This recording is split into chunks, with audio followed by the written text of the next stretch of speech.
This is Testimony Thursday with Ernisa B.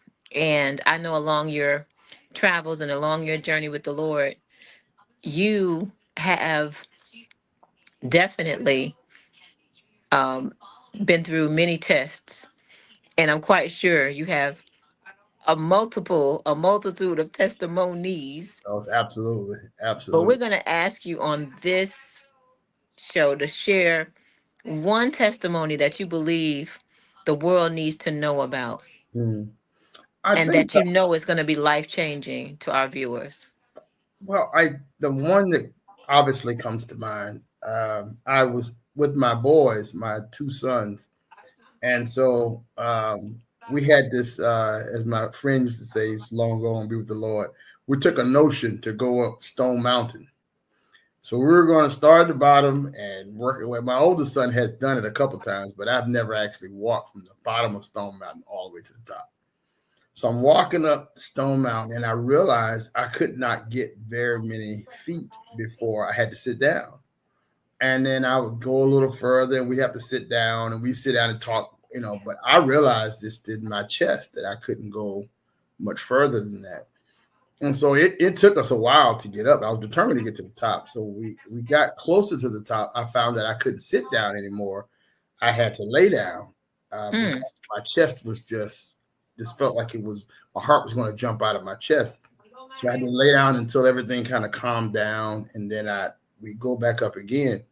So I told my older son, I said, I'm realizing every time I lay down, the vultures start swirling over. There was look up, and they were singing the song. I was at R. Kelly. I think he might be ready. I think, so we finally made it to the top, and I went to see my cardiologist shortly after that, and I had known that my heart valve was collapsing. And they told me long years and years and years ago, eventually you're going to have that valve replaced. And so I went to get the test and found that, in fact, that it had basically collapsed. And so I would have to have a new heart valve put in. And so I went to the surgeon, and I met with the surgeon. And I told the surgeon that I didn't want to be cut down my sternum. And so we agreed that he would do a test to see if I had any blockage. And if I had no blockage, then he would do what they call the keyhole cut, just under the shoulder blade, the collarbone, and just go right underneath into the heart that way. So we did the test the night before the surgery, and sure enough, I had no blockage, which I was glad. I was like, man, I've eaten whatever I wanted to eat my whole life, and I have no I want to blockage. stop that. No blockage. So he said, yeah, everything's good to go. So when I went under the anesthesia, it was my understanding that I would come up with an incision under my collarbone.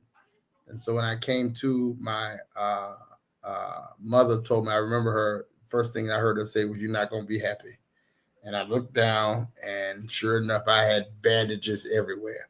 And they claimed that when they went in through my collarbone, my heart had rotated. So the only way to get at it was to go down my sternum, and I was not happy at all. And it put me flat on my back. I knew recovery time would be longer with that. And that was one of the reasons I didn't want it. And I woke up, and that was the new reality. And I have never known pain like that.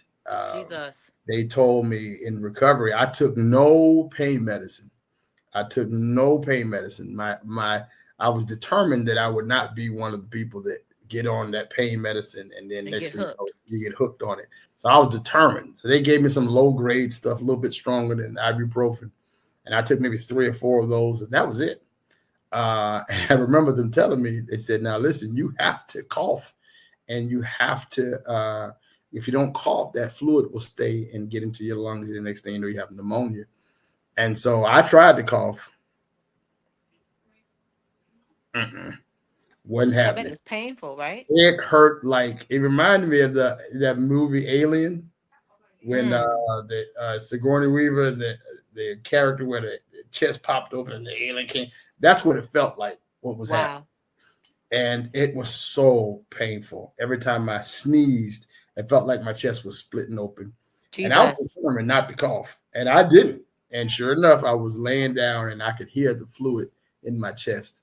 I could literally hear it. And I went down, and sure enough, I had got some pneumonia and some fluid in my lungs. So they had to drain all that out. And it was the most painful. And I think the worst part of it was uh, sleeping and having, they call them night terrors with Mm. the pain medicine they give you in the hospital. And I was going through it. My every night was so bad. I eventually asked my mom, I said, look now, are they moving me from one room into another when y'all leave? And they move me back because it was so vivid and real. Wow. And it was bad. When I got out, my chest was weeping. It was extremely, extremely painful. And it's taken me a while, to get back to where I was. I remember when I got out of the hospital, the place I had to get to was the church. It took me maybe 45 minutes to walk from the car to the door of the church, but I had to be there. I couldn't Mm. do anything. I couldn't really say anything, but I just knew I had to be there. I lost like 40 pounds, and I had to be there. I had to be at the church. I realized, looking back on it, it's at my faithfulness. And I always go back to when Hezekiah was facing the wall, Yes. and he had been given a death sentence, and this Mm. Bible says, I'm God and I change not. And he told Hezekiah, get your affairs in order because you're going to surely die. And so Hezekiah, when he turned his face to the wall, he faced the wall, but what he did not do was make God any promises. He did not look into the future and make God promises that if you do this, if you give me more time, I will do this prospectively.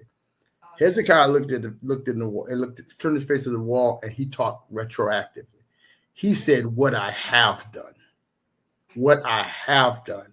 I wanted to go forward based on what I have done. And he delineated, I walked a certain way. This is what I've done for you. And so I found myself in that same place, and I could look back and say what I have done, what I Hallelujah. know I've served. I know I have served. I know I have done what it is that you've called me to do. I've preached, I've traveled. When I've gone places that you sent me to go, I'm not like Paul said, wretched man that I am, but I know I served. I served with everything I had. I can't tell you how many people have been saved in the ministry the Lord gave me. Mm-hmm. Going into foreign fields and traveling, but I knew I Yes. could look back and say what I have done. And he brought me out. He brought me out. I'm still, in a lot of ways, still recovering. Yes. But he brought me out. I look every time I see the scars, I think about, where he brought me from. So he didn't have to do it. And I really believe I'm here today because I could say I served. I served when I was preaching in Jamaica, and I preached in Ultra Rails. I preached in another little city. And so they asked me to come up to St. Catherine to preach there. If you live there, St. Catherine, but we call it St. Catherine. So I went up, and we were in a little teeny weeny bus, and these little real narrow lanes going up the mountain to preach. And I got there and I preached, and I told the Lord, now, I'll do what you tell me to do, but the only way I'm coming back up here again is with a helicopter. I'm not. Oh no, I don't want no more parts of that.